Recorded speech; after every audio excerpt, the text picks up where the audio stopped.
Well, hello everybody, and welcome to the Redneckologist show. This is Coot, and Spur's not going to be talking today, but the last show we did was on the fish fry, and there was one subject I wanted to touch on. Maybe many of you know about, maybe you don't, and it's called beer battered fish.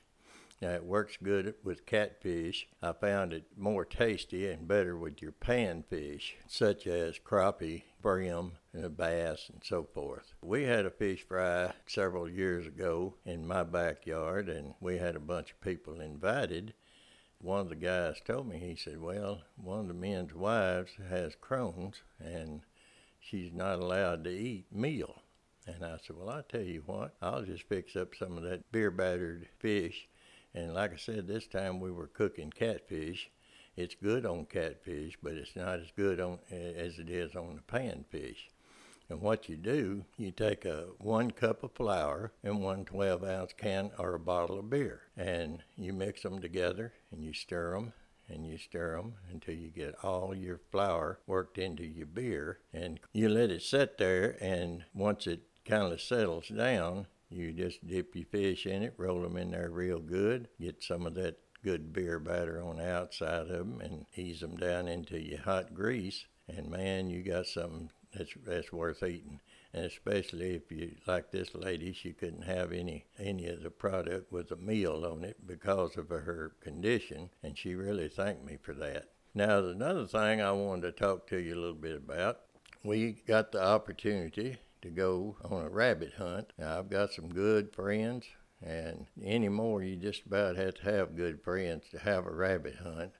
But this one boy, he's got some fine beagle dogs, and the other people, they got a fine place to hunt. So we all got together. We've been doing this for the last several years. Now, this place where we hunt, there's 2 sizes of rabbit, and we call the smaller ones cottontails, or hillbilly rabbit. Then there's another rabbit, he's about twice or 3 times as big, and we call them swamp rabbits or cane cutters. And we got the opportunity to get our hands on some of those rabbits. We didn't kill that many, but the guys was really nice to us, and they asked me which one I wanted, and I said, I want them big rabbits. So what I did, we skinned them out, cleaned them out good, and I cut the legs off of them. And what I did was deboned it, cut all the meat off the bone.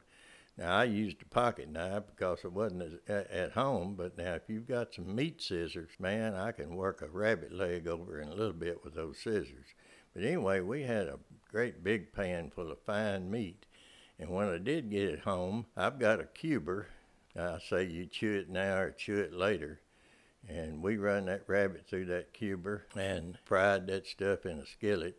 You just flour it and season it the way you want, like you would do chicken or deer meat or anything else. But I'm telling you what, as far as it goes, there ain't nothing finer than a good rabbit meal with some biscuits and gravy and some mashed potatoes to go with it.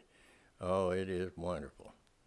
Well, that's about all the time I have today. If you like what you hear and you want to hear more, please subscribe to the show. And this is Coot saying goodbye for now.